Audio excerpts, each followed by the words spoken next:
दर्शकों, मैं आप सभी के साथ राजेश कुमार। और आज गुड मॉर्निंग आप सभी को। बहुत जल्दी मुझे आना पड़ा है आपके पास, क्योंकि मॉर्निंग में उठते ही जब मैं खबरों को तलाश रहा था तो एक खबर ऐसी मिली जिसको लेकर मुझे आपके पास आना पड़ा। दरअसल नुपुर शर्मा की विवादित टिप्पणी के बाद कह सकते हैं कि अरब कंट्रीज में काफी ज्यादा हंगामा है। भारत सरकार को कहा जा रहा है कि आप हमसे माफी मांगिए, लेकिन बड़ा सवाल यह है कि एक बीजेपी नेता की गलती की माफी भारत क्यों मांगे? हम सब माफी क्यों मांगे? भारत यानी कि हम सब। और कब तक इन लोगों की वजह से हम माफी मांगते रहे? इनकी घटिया सोच की वजह से हम क्यों माफी मांगे? हम भारतवासी क्यों माफी मांगे? हम सब तो ऐसे नहीं है। लेकिन बात थोड़ा सा उससे ज्यादा आगे बढ़ चुकी है। बात ये हो चुकी है कि रात को अलकायदा की तरफ से धमकी दी गई है कि नुपुर शर्मा जैसे लोगों की वजह से, जिन्होंने की पैगंबर मोहम्मद के ऊपर विवादित टिप्पणी की है, उनकी वजह से अलकायदा ने धमकी दी है कि हम दिल्ली, मुंबई, यूपी, गुजरात में आत्मघाती हमले करेंगे। जी, तो ये रात के वक्त ये धमकी आई है। अलकायदा ने आत्मघाती हमले करने की धमकी दी है और कहा है कि गुजरात, यूपी, बॉम्बे, दिल्ली में हम सुसाइड अटैक करेंगे। और साथ ही उन्होंने कहा है कि जल्द ही बीजेपी का अंत होगा। बीजेपी नेता नुपुर शर्मा ने जो बयान दिया है उसी को लेकर अलकायदा की तरफ से दोस्तों ये धमकी दी गई है। उन्होंने कहा है कि हम पैगंबर मोहम्मद का अपमान बर्दाश्त नहीं करेंगे। दुनिया भर के मुसलमानों को ठेस पहुंचाई गई है। तो ये बहुत बड़ी बात है, क्योंकि उनके साथ ये भी कहा है कि हम अपने और बच्चों के शरीर पे विस्फोटक बांधेंगे ताकि ऐसे लोगों को उड़ाया जा सके। तो बात बहुत ज्यादा बढ़ चुकी है। बात कहीं से कहीं पहुंच चुकी है। बात नुपुर शर्मा की नहीं रही है, बात ये हिंदुस्तान की हो चुकी है। और देखिए, पहली तो बात की अलकायदा की इतनी औकात नहीं है कि वो आके जगह जगह पे आत्मघाती हमला करे। ना ये हिंदुस्तान पाकिस्तान है, ना अफगानिस्तान है।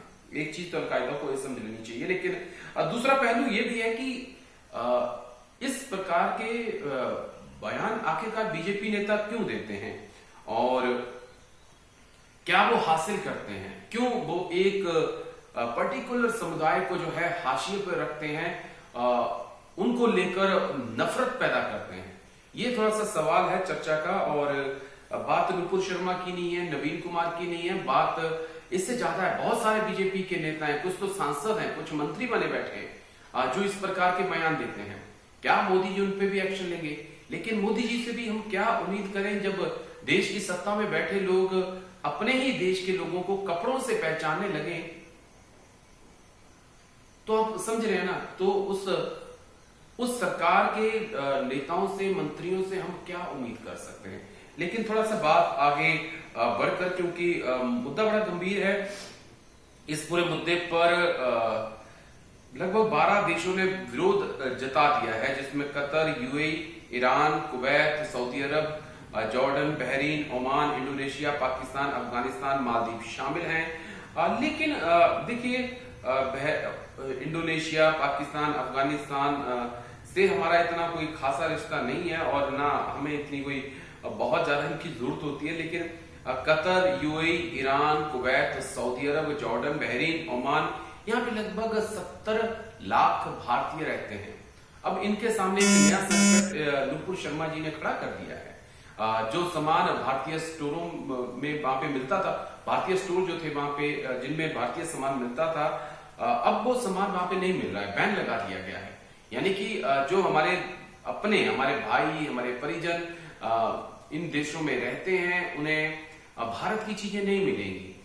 अब भारत की चीजें नहीं मिलेंगी तो क्या करेंगे और किन मुश्किलों को उन्हें सामना करना पड़ेगा? ये एक बहुत बड़ा सवाल है। और इसकी जिम्मेदार कौन है? क्या बीजेपी जिम्मेदार है, नुपुर शर्मा जिम्मेदार है, या फिर वो घटिया सोच जिम्मेदार है जो बीजेपी में आने से पहले चेक कर ली जाती है कि क्या आप रैली में एक समुदाय के खिलाफ नफरत रखते हैं, नहीं रखते हैं?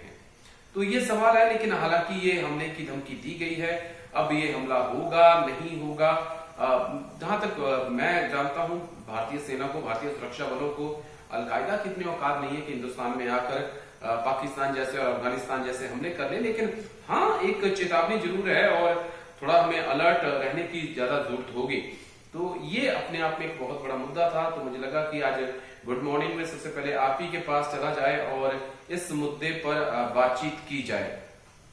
तो अलकायदा की धमकी है और हालांकि इतना आसान उनके लिए नहीं होगा, लेकिन हाँ एक बहुत बड़ा सवाल मेरे जहन में है कि आखिरकार क्यों बीजेपी के नेता 36 से ज्यादा ऐसे नेता हैं जो इस प्रकार के बयान देते हैं, जिन्हें चर्चा में रहने की आदत है। लेकिन बात आखिरकार वही है कि जब सत्ता में उच्च पदों पे बैठे लोग जो हैं कपड़ों के आधार पर अपने ही देश के लोगों की पहचान करने लग पड़े, तो नीचे के छोटे कार्यकर्ताओं से क्या उम्मीद की जा सकती है। तो अगर आपको वीडियो काम का लगा, आपको लगा कि मैंने सही मुद्दे उठाए हैं और इस पे बातचीत होनी चाहिए और इन जो इस प्रकार के बयान देते हैं उन लोगों का तुष्टीकरण हम सबको करना होगा। अगर आपको सही लगता है तो आप जरूर इसको लाइक करें, शेयर भी करें, सब्सक्राइब भी करें।